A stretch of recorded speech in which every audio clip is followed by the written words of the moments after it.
Sa panahon natin ngayon, hinahamon ang paniniwalang to see is to believe. In this digital age, mas madaling patunayan na hindi lahat ng nakikita natin ay totoo. Napakaraming AI-generated videos and even edited images na nagkukos ng mga fake news. Hindi lahat ng nakikita natin ay totoo. This only shows na napakadaling malinlang ng mga mata.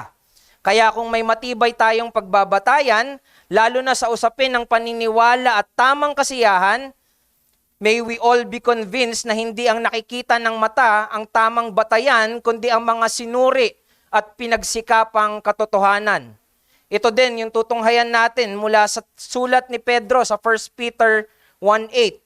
Dito natin kukunin yung pang-apat na pangangaral sa ating sermon series na Joy in the Lord, at pinamagatan ko itong kasiyahan sa hindi nakikita pero hindi nagbabagong Kristo. Kaya't samahan ninyo ako na tumayo at ibigay ang ating paggalang sa salita ng buhay, ang salita ng Diyos sa atin sa 1 Peter 1:8. Ito ang salita ng Diyos. Hindi ninyo siya nakita, gayon may inyong inibig. Bagamat ngayon ay hindi ninyo siya nakikita, gayon may inyong sinasampalatayanan. At kayo'y nagagalak na may galak na hindi maipaliwanag at puspos ng kaluwalhatian. Salamat sa mga salita ng biyaya. Makakaupo na po ang lahat. Si Apostol Pedro ay sumulat upang hikayatin ang mga Kristiyano na nagkawatak-watak doon sa Asia Minor, para palakasin din yung loob nila dahil itong mga Kristiyanong ito ay dumadaan sa matinding pagsubok at mga pag-uusig. Yan yung makikita natin from verse 1 and even verse 6. Bagamat ang mga Kristiyanong ito ay hindi nakita si Jesus sa kanilang mga mata, hindi katulad ni Apostol Pedro na nakita si Jesus ng mukhaan, pero pansinin nyo yung kamanghamanghang patotoo ni Apostol Pedro patungkol dito sa mga Kristiyanong ito. Sinasabi niya na itong mga Kristiyanong ito, bagamat hindi nila nakita si Jesus, minamahal nila si Jesus. Nagtitiwala sila kay Jesus. Kahit hindi man nila nakikita hanggang ngayon ang Panginoong Jesus. Masasabi ni Pedro na itong mga Kristiyanong ito ay umaasa kay Jesus. Bakit? Dahil nag-uumapaw ang kagalakan na meron sila. Ang description pa nga ni Pedro dito sa mga Kristiyanong ito, sila ay may tinataglay na kagalakan na hindi maipaliwanag ng salita, puspos ng kaluwalhatian. No, pero kailangan nating maging maingat on how we should take this verse. Tandaan natin na ang mga Kristiyanong umiibig, nananampalataya at umaasa, ang kanilang pag-ibig, pananampalataya at pag-asa ay hindi bulag o walang batayan.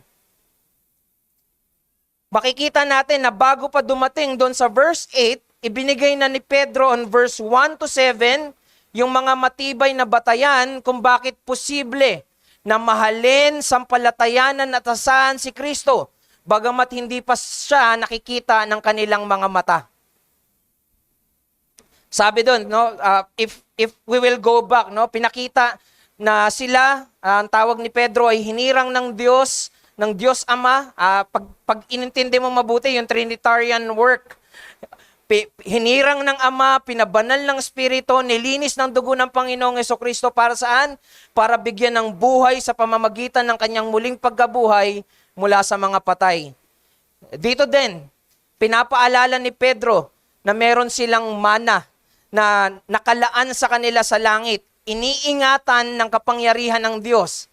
Pero ang focus ay hindi lang dun sa mana na tatanggapin nila, kundi sa kanila na tatanggap ng mana.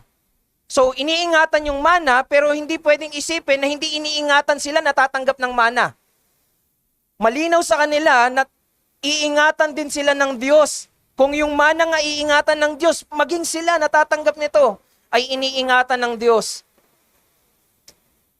Gayon din, pinakita ni Pedro sa gitna ng kanilang pagsubok, sila ay may dahilan pa rin para magalak dahil ang mga paghihirap na kanilang nararanasan ay hindi walang saysay, kundi sa pamamagitan ng mga paghihirap na yon, ang kanilang pananampalataya ay pinapadalisay para sa kaluwalhatian ng Panginoong Hesukristo. Paano nila ito nalaman? Paano nila sinasabi na itong mga katotohanan na ito ay totoo para sa kanila? Makikita natin na kaya nila nasasabi at napangahawakan yung mga katotohanan na yon ay kapag nakita na natin yung mga sumusunod na mga verses.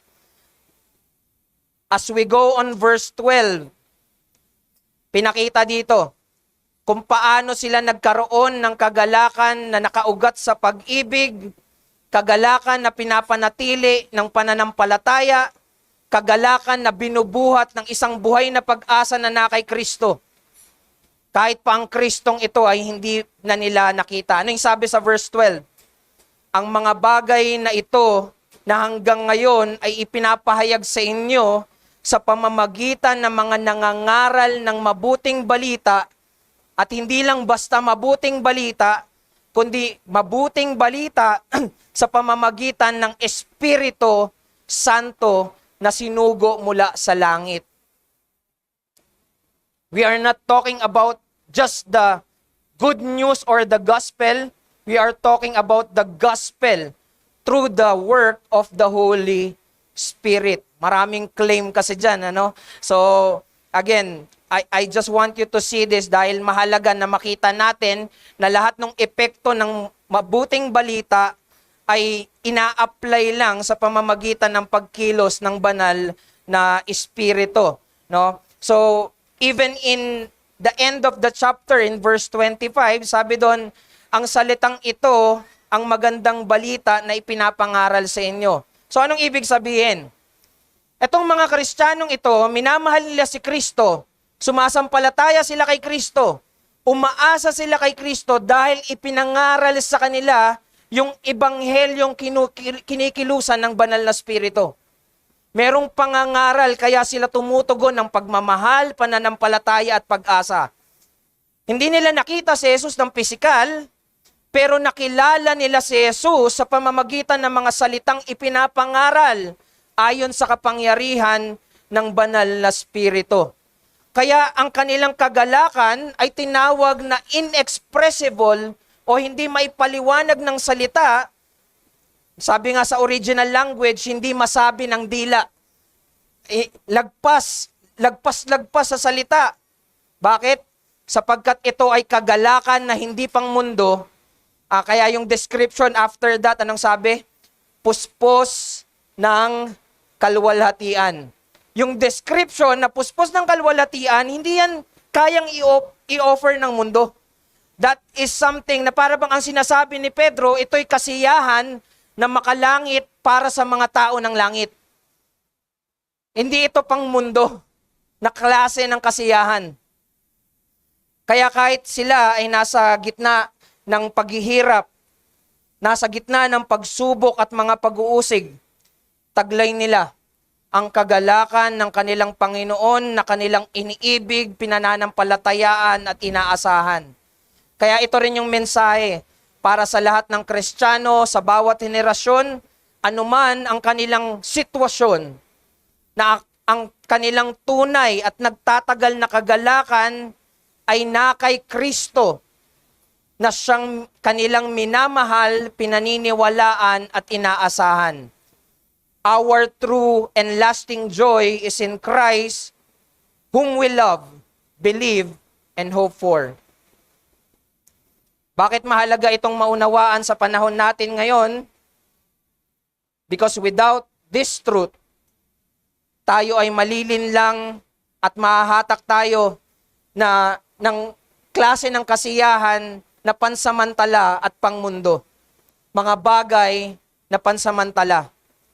At kapag nakaranas na tayo ng pagsubok at nakita natin yung kawalan ng katiyakan sa mga bagay na pansamantala, iiwan na lang tayo nito sa kalagayan ng pagkalito at pagkadismaya. Napakaraming tao ang nalilito sa pagitan ng panandaliang kasiyahan at tunay na kasiyahan. Kaya yung paalala dito ni Pedro ay napaka-importante para sa atin. Ang ating kagalakan ay nakasalig kay Kristo. hindi sa mga bagay na nandito sa mundo. Actually, ito yung difference ng kasiyahan. Yung sabi nila, there is a joy of the world, na kasiyahan ng mundo, na ang batayan ay yung five senses lang. Samantalang ang kasiyahan ng mga nakay Kristo ay si Kristo. Hindi nakadepende sa mga senses, nakadepende sa kanilang Panginoon. Ang kasiyahan nila ay nakadepende sa kanilang Panginoon. Kaya tatlong bagay yung gusto kong ilatag sa inyo na inuulit-ulit ko kanina pa dahil 3 punto to. So anong oras na? 2:00? Tapos natin mga 4. 3 bagay. Ang titignan natin patungkol sa usapin ng kasiyahan sa Panginoon at ano yung mga yon? Joy in the Lord is rooted in love. Joy in the Lord is sustained by faith. Joy in the Lord is lifted by hope. At lahat ng yon, pagmamahal, pananampalataya at pag-asa ay nakatingin sa Panginoong Hesukristo. Tignan natin yung una. Dinig pa ba ako sa likod? Last. Time first.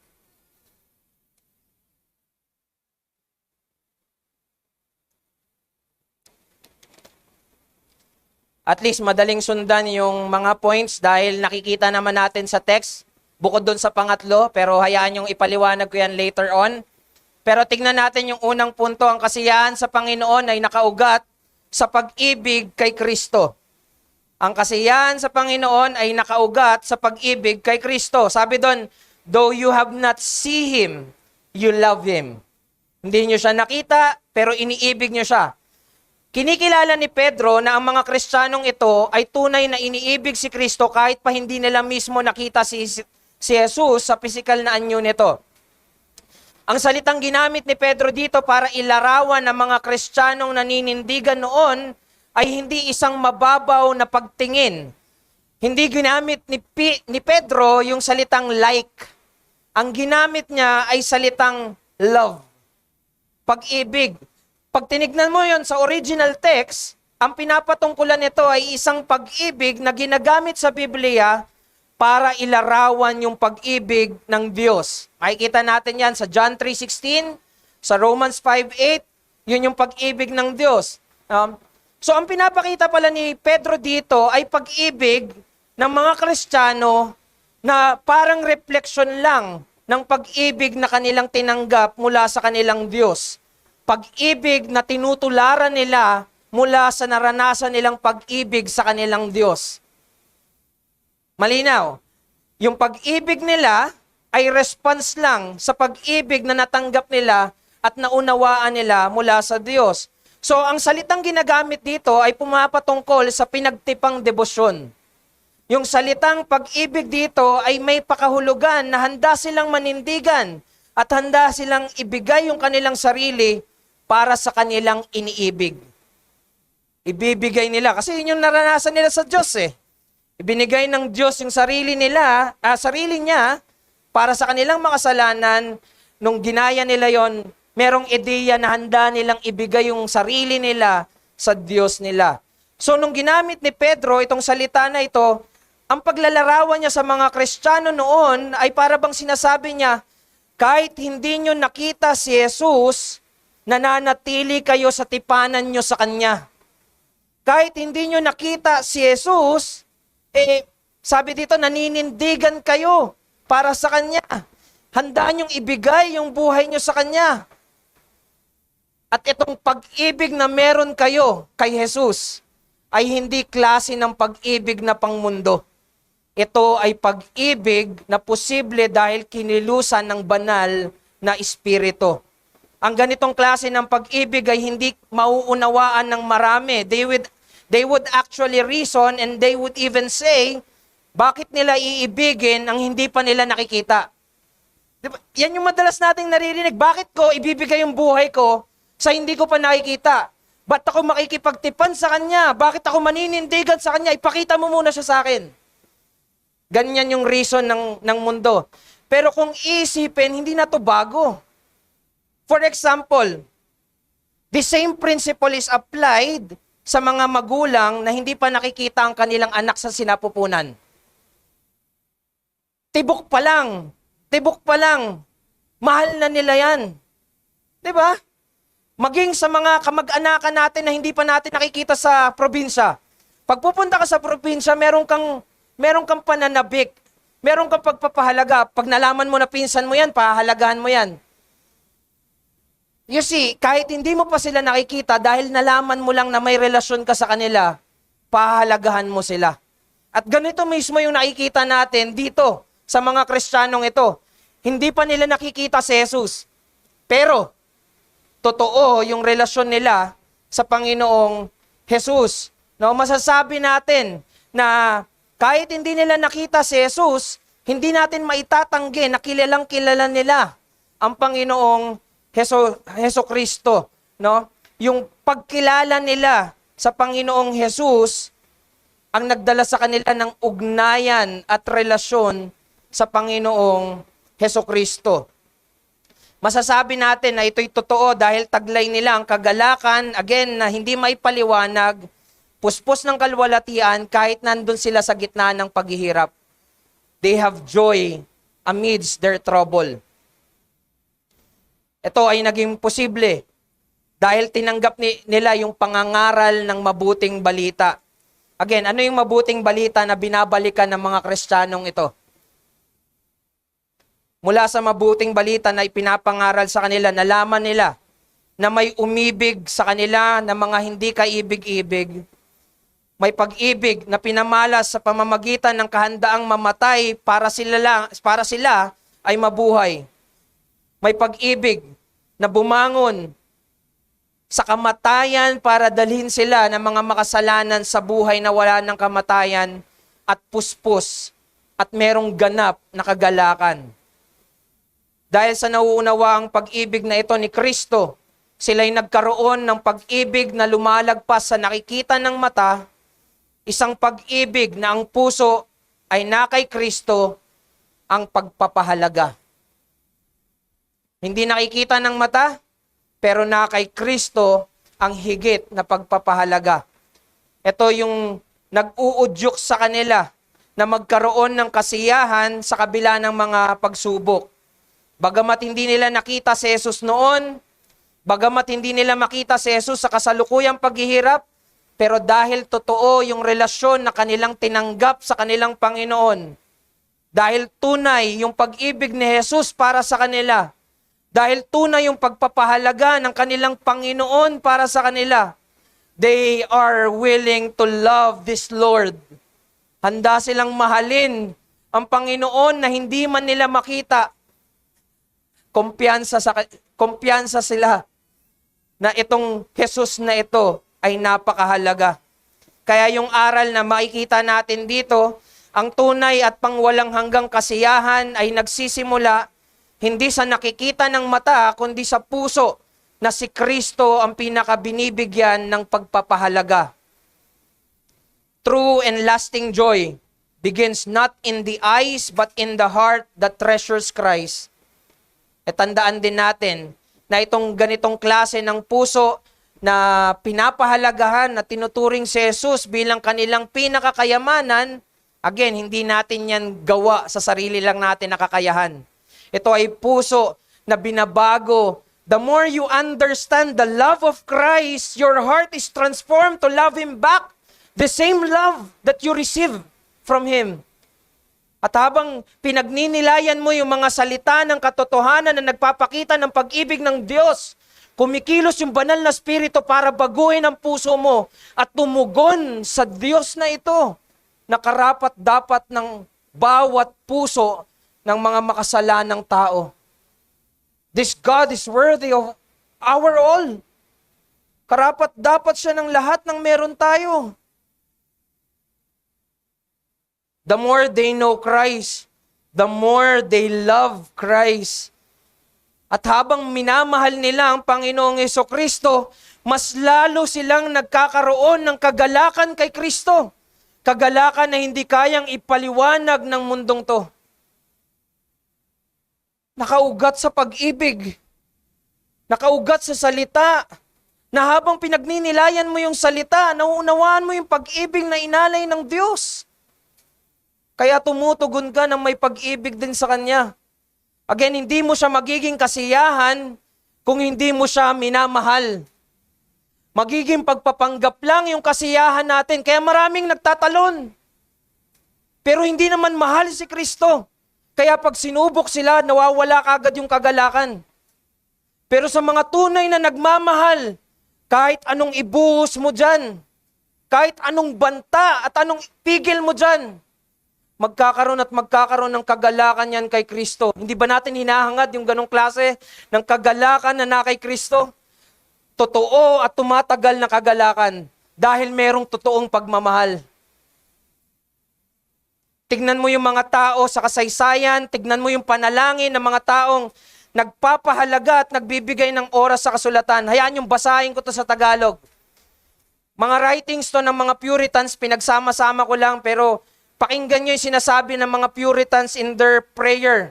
Sabi nung isa, kung taglay ko man ng lahat ng mga bagay na maaaring naisin ng tao dito sa lupa, anong buti nito kung wala ako kay Kristo? Ano bang kabuluhan ng lahat ng ito kung wala si Kristo na siyang lahat-lahat sa akin?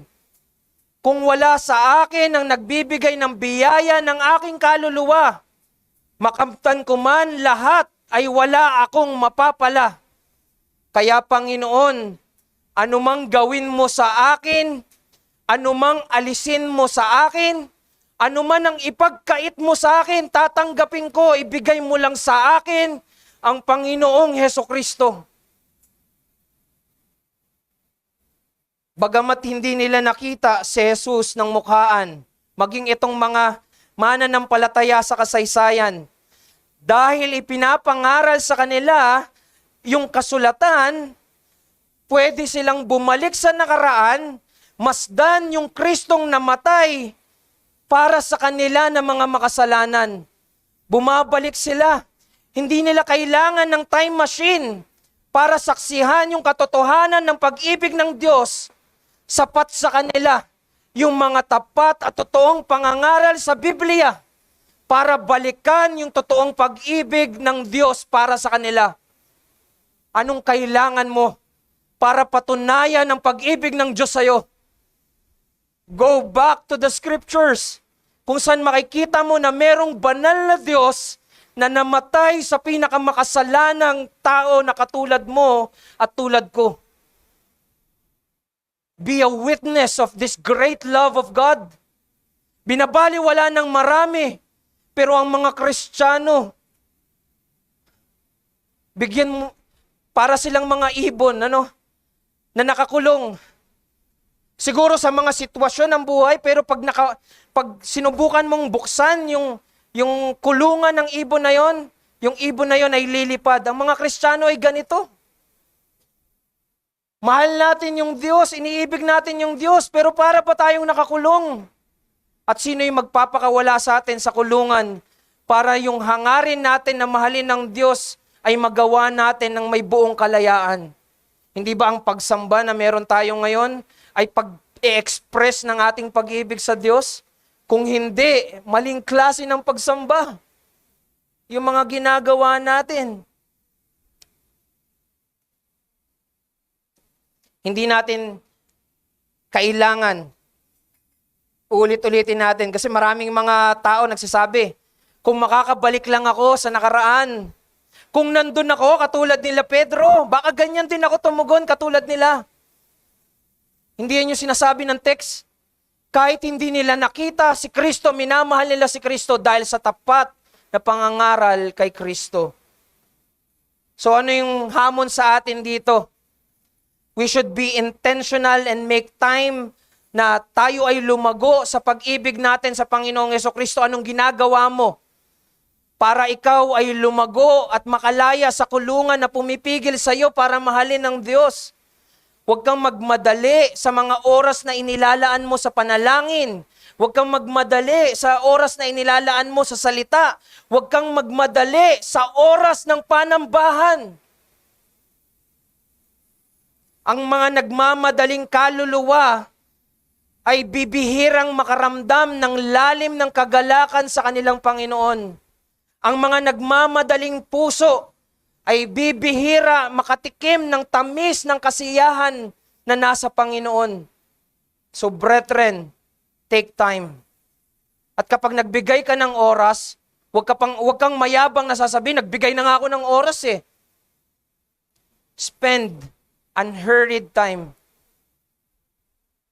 Alam mo yung tao na kausap mo kung gusto ka.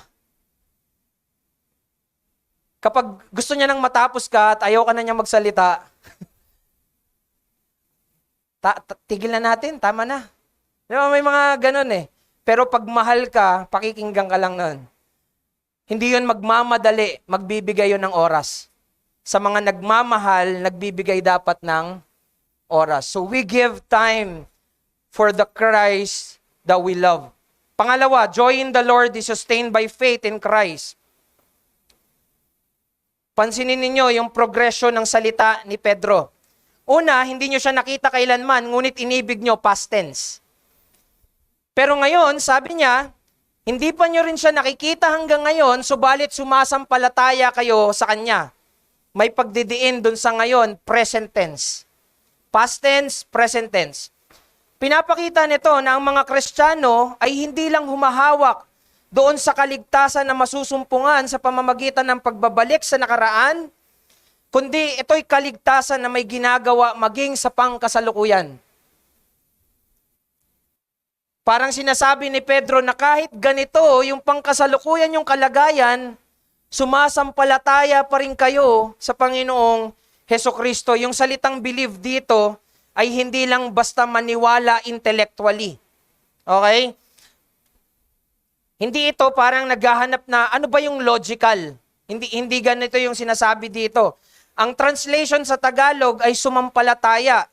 Pero ito ay mabigat na salita na ang ibig sabihin, pagtitiwala, pag-aangkla ng sarili, pagbibigay ng buong kumpiyansa. Again, hindi lang nito binabalikan at inaalam yung katotohanan, kundi tumutugon ito ng may katapatan. Tumutugon ito ng may pagkapit dun sa katotohanan. Handa itong mamuhay para dun sa katotohanan. O, ganito yung sinasabing maniwala. Ang daming madaling mag-claim yan eh. Naniniwala ako sa Diyos. Pero ayaw tumugon sa Diyos. Ayaw kumapit sa Diyos. Ayaw ibigay ang kanyang katapatan sa Diyos. Gumagawa hindi sa Diyos. Pero pag tinanong mo, naniniwala ka sa Diyos, naniniwala naman ako. At alam natin na hindi yon pananampalataya. Mabigat yung salitang pananampalataya. Imposible sa tao na sumampalataya. Kailangan muna siyang buhayin ng Diyos para magkaroon ng totoong pananampalataya. Again, even though it seems illogical at first, ang pananampalataya ay mananatiling tapat doon sa katotohanan. Hindi mo pa nga siya nakikita eh. Maniniwala ka? Again, it may seem illogical sa una, pero meron siyang pinanghahawakang katotohanan. Kaya kung iisipin natin to, pag inintindi natin, parang sinasabi ni Pedro, bagamat hindi nyo pa din nakikita si Jesus hanggang ngayon, hindi ibig sabihin na hindi siya totoo. Maaaring nakatanggap kayo ng pagkutya sa iba at sinasabi ng ibang tao sa inyo, nasa na yung Panginoon na magliligtas sa inyo. Hanggang ngayon, wala pa din. Totoo ba siya? Bakit parang pinabayaan ka na? Bakit parang hinahayaan ka lang niya na maghirap? Alam mo yung tugon ng pananampalataya sa kabila ng pagkukutya, sa kabila ng kasinungalingang binabato ng mundo? Patuloy siyang mag-aangkla hindi sa kasinungalingan, kundi sa katotohanan ng kasulatan. Babalik at babalik ang mga mananampalataya sa katotohanan ng kasulatan. At dito nila makikita na ang katotohanan ito ay si Kristo. Sa kabila ng lahat ng nangyayari, ang hakbang ng mga taong ito ay hakbang ng katapatan at pagkapit sa Panginoong Hesukristo. Ang pananampalatayang ito ay hindi positive thinking lang. Hindi ito mind over matter na nakadepende sa kakayahan mo o sa galing mo na mag-isip. This faith is about the object of faith. Ang pananampalatayang ito ay patungkol sa pinatutungkulan ng pananampalataya, and that is Christ Himself. Kaya ang sabi, hanggang ngayon, sumasampalataya kayo sa Kanya. Sumasampalataya kayo sa Kanya na hindi nagbabago, sa Kanya na walang katulad na kahit sino dito sa mundo. Again, hindi man directly makikita yung word na hindi nagbabago doon sa text na binasa natin, pero it is an implied truth kapag binasa mo yung buong sulat sa 1 Peter. Halimbawa, sa verse 23, binanggit dyan kung paanong yung salita ng Diyos ay buhay at nananatili. Tapos pagkasabi sa verse 25, sinabi naman nananatili magpakailanman. Yung word na nananatili o permanence na tinutukoy dito ay refleksyon ng hindi nagbabagong katangian ng salitang nagkatawang tao, ang Panginoong Hesukristo.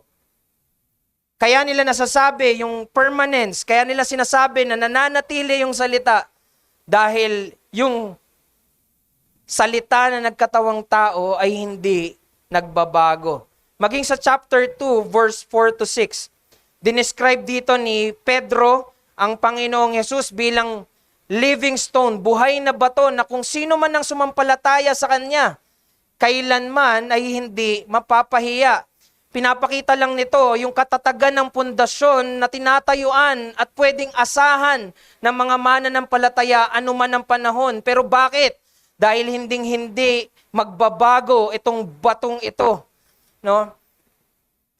Hindi niya babaliin ang kanyang pangako. Even 1 Peter, yung last chapter 5 verse 4, sabi doon kapag nagpakita na ang punong pastol, ano yung implied truth doon?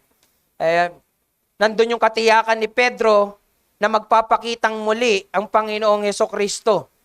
Dahil si Jesus ay hindi babali ng kanyang pangako.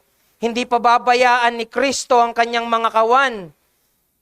Kung paanong totoo yung una niyang pagparito, ganun din katotoo yung kanyang pangalawang pagparito. Mangyayari ito para tuparin ang kanyang pangako ng kaluwalhatian at kaganapan sa mga mananampalataya sa Kanya. Itong Kristo na ito ang kanilang pinananampalatayaan, ito rin ang pinagmumulan at nagpapanatili ng kanilang kagalakan. Kung gusto mong malaman kung ang isang tao ay may tunay na nagliligtas na pananampalataya, tignan mo kung nasaan ang kanyang kagalakan.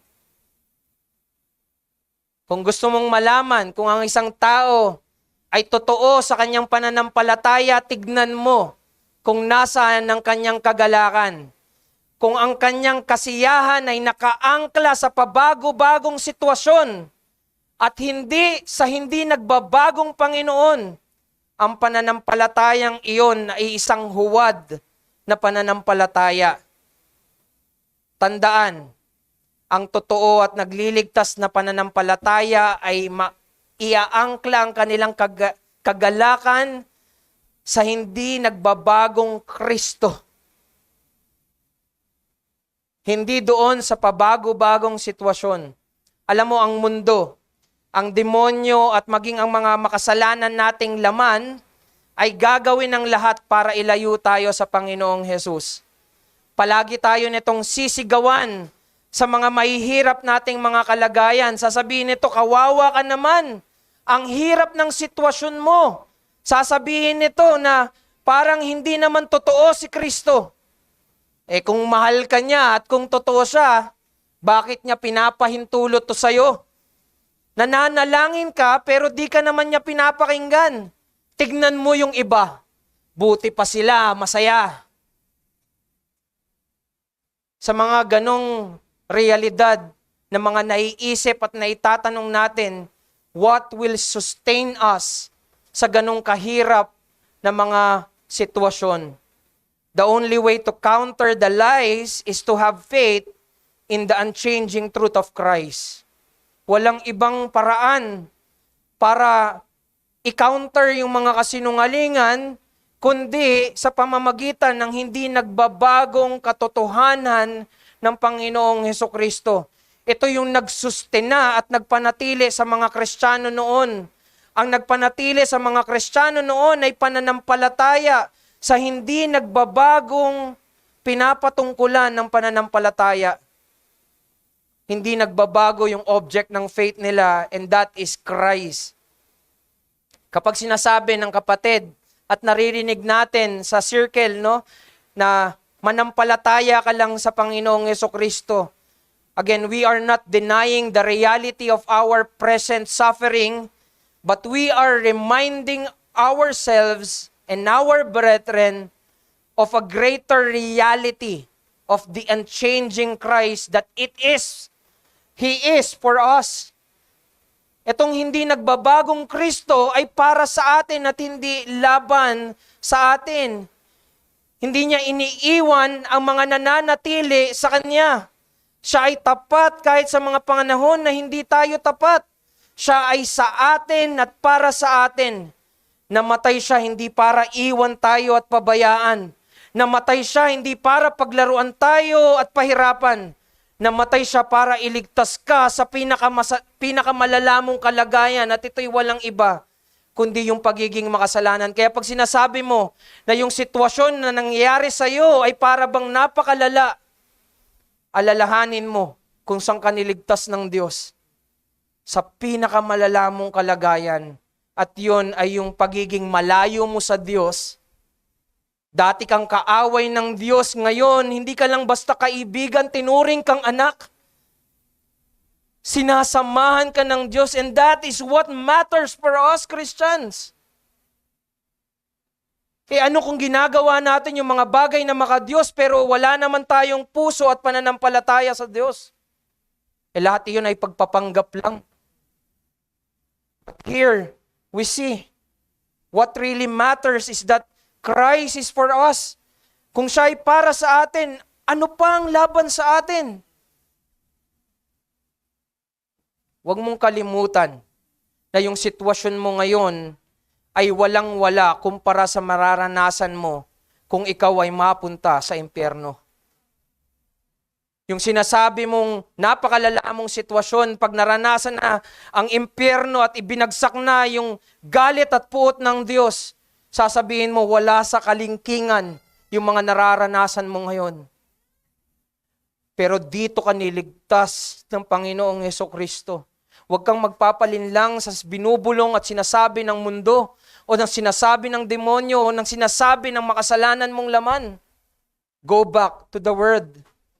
Train yourself sa mga katotohanan ng salita ng Diyos. Again, gaano man kahirap ang tingin mong kalagayan ngayon, hindi yan yung pinakamalala nating pwedeng sapitin bilang makasalanan.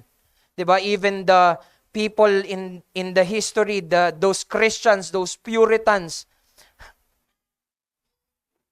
sunod-sunod yung mga nararanasan nilang paghihirap, pero sabi nila, I deserve more.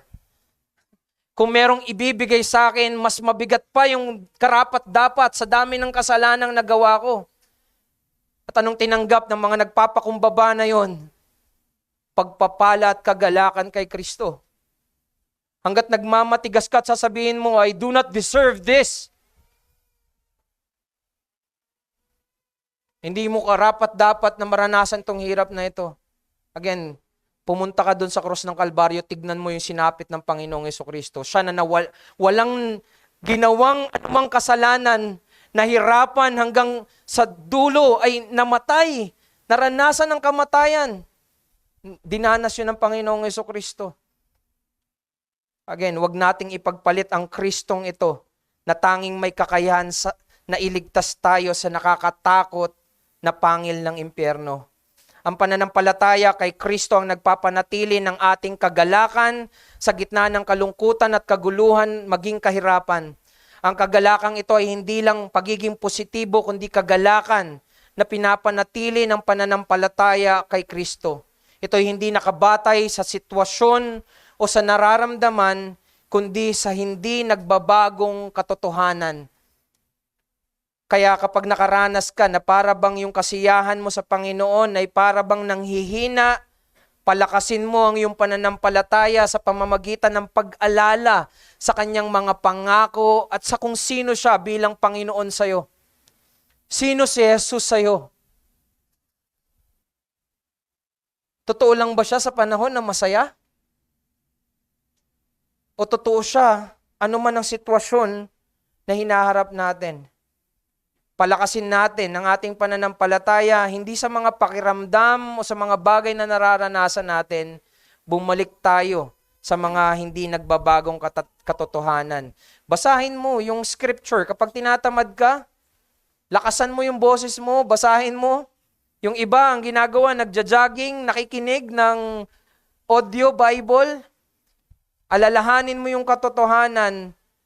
Ipangaral mo yung ebanghelyo para sa kapakanan ng iyong sariling kaluluwa. Ipaalala mo, bakit ka Kristiyano ngayon? Yes, there are suffering, but you are a Christian. Pangatlo, joy in the Lord is lifted by hope in Christ. Pwede na akong magtapos dun sa love and sa faith kasi yun yung kitang-kita natin. Pero yung kagalakan ng Kristiyano ay hindi lamang nakaugat sa ebanghelyo ng nakaraan, dun sa tapos na ginawa ng Panginoong Jesucristo dun sa krus ng Kalbaryo. Hindi rin ito pinananatili ng pananampalataya upang makontento na tayo sa paglalapat ng ebanghelyo sa pangkasalukuyan nating kalagayan. Sa halip, ang kagalakang ito ay binubuhat patungo sa isang mas maluwalhating hinaharap ang ating kagalakan. Kung saan yung hinaharap na yun ay merong ganap na kagalakan. No? Pinapatingin niya tayo sa hinaharap. Ito yung ebanghelyo ng hinaharap. Ang pag-asa nito ay nakatuon doon sa muling pagbabalik ng Panginoong Jesucristo. Pwede ko nang tanggalin kasi kanina, dinaanan na rin natin yung muling pagbabalik ng Panginoong Jesucristo. But again, let the word speak to us. Sa last part ng verse 8, at pag tinuloy natin yung verse 9, even if we will understand the whole passage itself, pinapakita dito ni Pedro na tayong mga umiibig at sumasampalataya ay merong buhay na pag-asa. Sabi dun sa verse 8, you don't see Him now. Pero pag tinignan mo yung verse 9, it is telling us na yung iniibig at pinananampalatayaan natin na Panginoong Jesus ay makakamtan natin. Sabi dun sa verse 9, you will obtain the outcome of your faith. Tatanggapin ninyo. Makakamtan nyo siya. Merong araw na darating kung saan ang ating iniibig at pinananampalatayaang Jesus ay makikita natin ng mukhaan. There will come a day that our faith will be sight. Kung ang pag-ibig ay nagpapakita ng affection or devotion ng ating mga puso, at ang pananampalataya naman ay ang matibay na conviction sa mga katotohanang pinangahawakan, ang pag-asa dito ay pumapatungkol sa kinasasabikan at hinahangad ng iyong kaluluwa. What do you long for? Anong hinahangad mo? Even now, sa buhay na to. Ang hinahangad lang ba natin ay trabahong maganda? Bahay na sariling atin? Sasakyan? Mga bagay na pangmundo? O ang hinahangad natin ay ang kalwalhatian kung saan kahit saan tayo tumingin, nandoon ang kalwalhatian ng Panginoong Hesus. Kung hindi siya yung kasiyahan mo ngayon, what makes you think na kasiyahan mo siya sa walang hanggan? Kaya marami ang hindi nananabik sa walang hanggan. Dahil dito pa lang, duda sila kung si Kristo nga ba ang kanilang kasiyahan. No? Inilalatag sa atin ito upang magsuri tayo mula sa mga katotohanan. Hindi pa ito yung huli para sa atin. Kaya kung yun yung pag-ibig, pananampalataya, pag-asa, para siyang mga strand ng lubid, ano?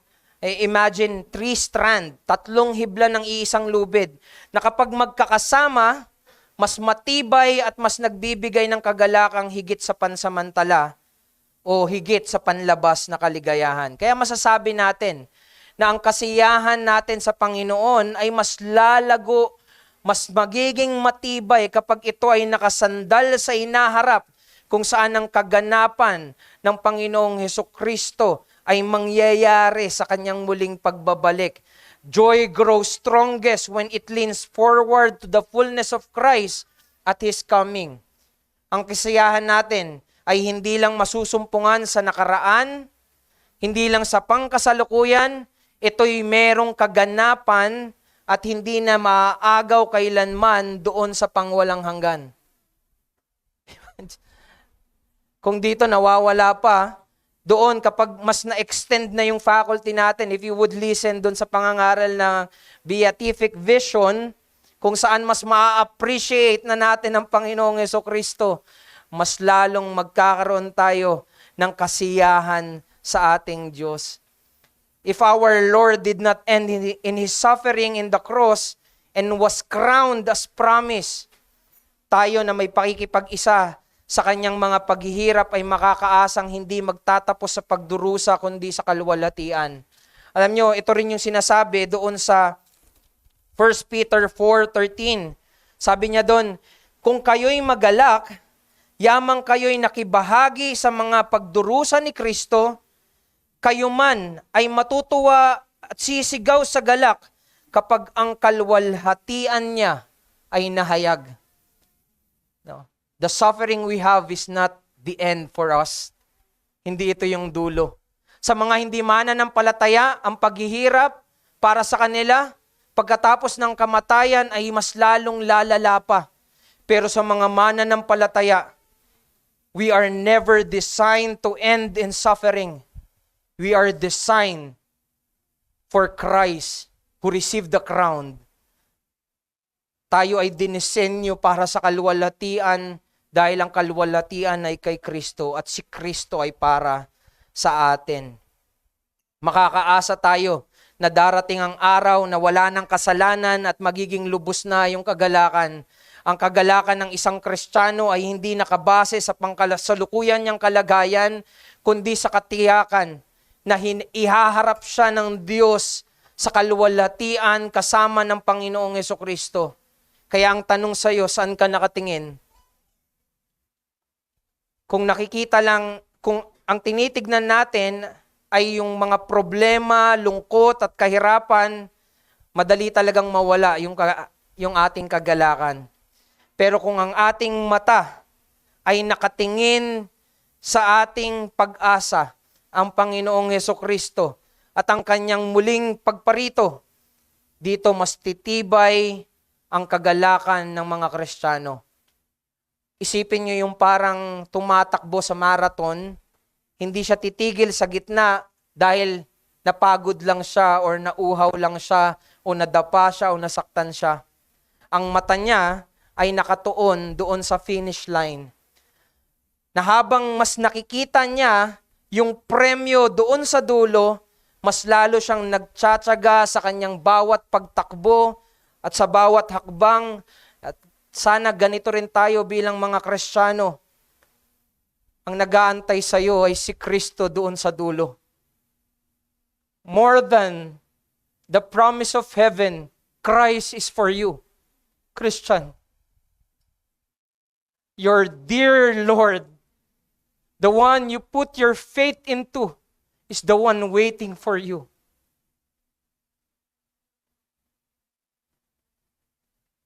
Kahit maglagay tayo ng tatayuan ng mga tao na umasa doon sa kasaysayan, pag tinanong mo yung mga nakaranas ng mga matitinding paghihirap, tawagin mo si Job, pag tumayo siya, ano sasabihin niya?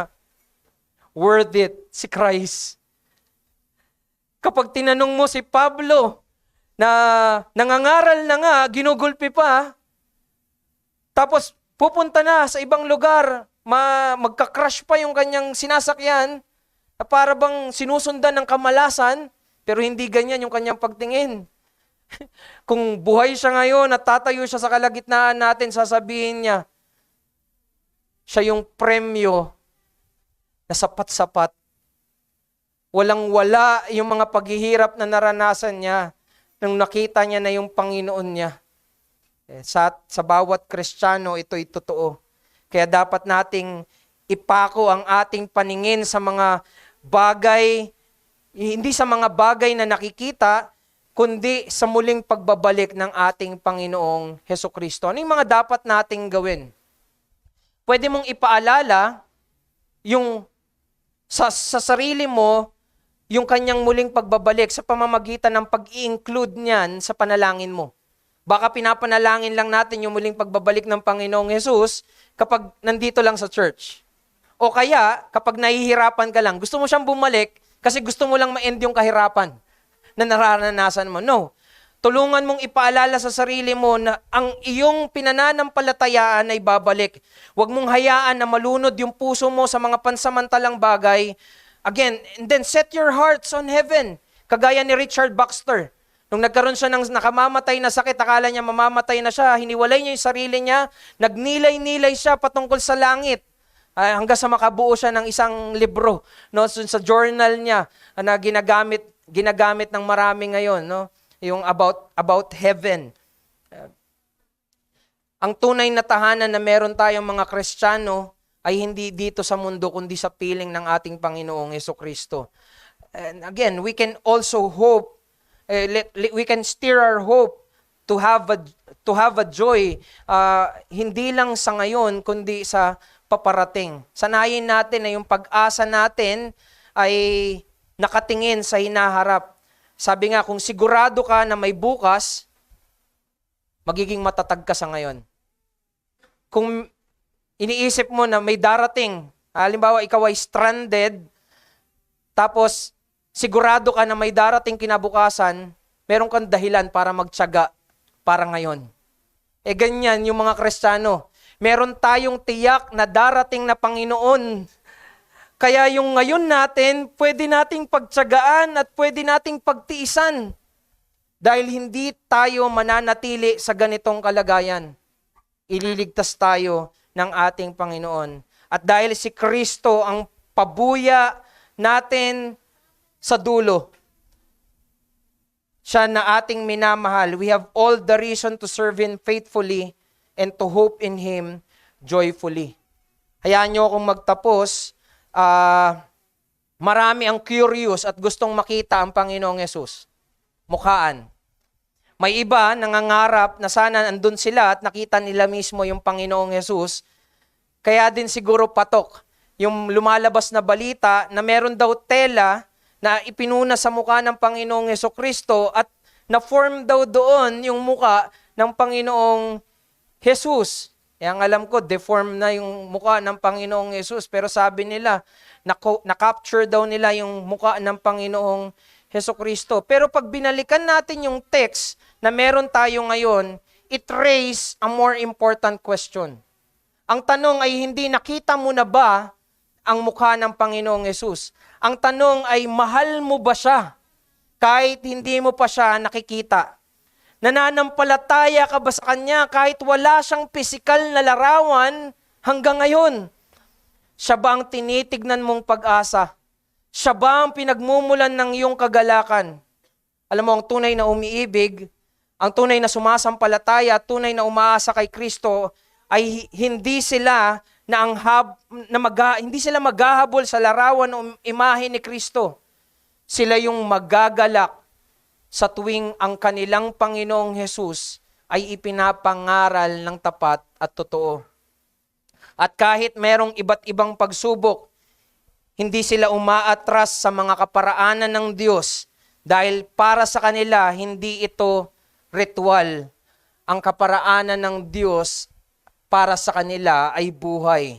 Bawat kaparaanan ay pagpapahayag sa mundo na ang ating totoo at pangwalang hanggang kasiyahan ay si Kristo na ating iniibig, pinapanampalatayaan at inaasahan hindi lang sa ngayon, kundi pati sa darating na pangwalang hanggan. Brethren, ang hangarin ko para sa bawat isa na naririto na ang Panginoong Hesukristo ay maging totoong mahalaga para sa iyo. Kung hindi siya mahalaga, He will never be glorious to you. He needs to be precious in order for us to see Him glorious. Siya yung kasiyahan at kasapatan ng mga totoong mananampalataya.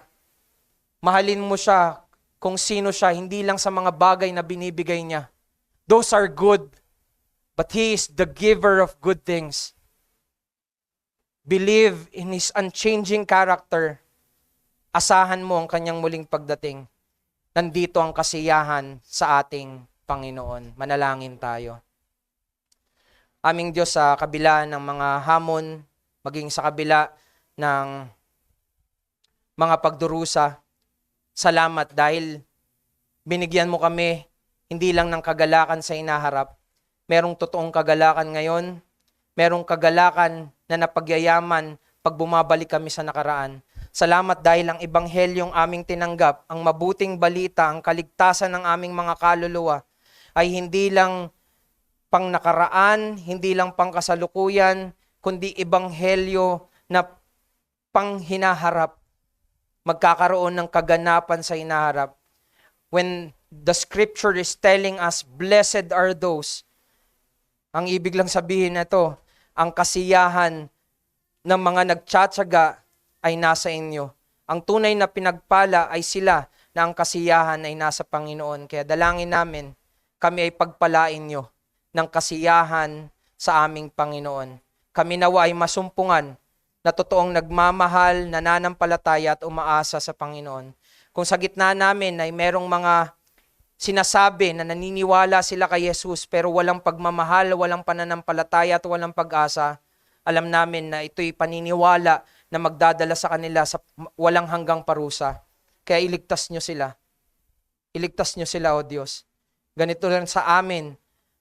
Makita namin na kung hindi man namin nagagawa ang mga tugon na dapat na pagtugon namin sa aming Panginoon, kami ay inyong patawarin, kami ay inyong pabanalin. Salamat po, O Diyos, sa mga salitang ipinapangaral. Maluwalhati ka nawa, makilala ka nawa ng lahat sa paraan at ayon sa katotohanan na iyong ipinapahayag sa Biblia. Ito ang aming dalangin sa pangalan ni Kristo. Amen.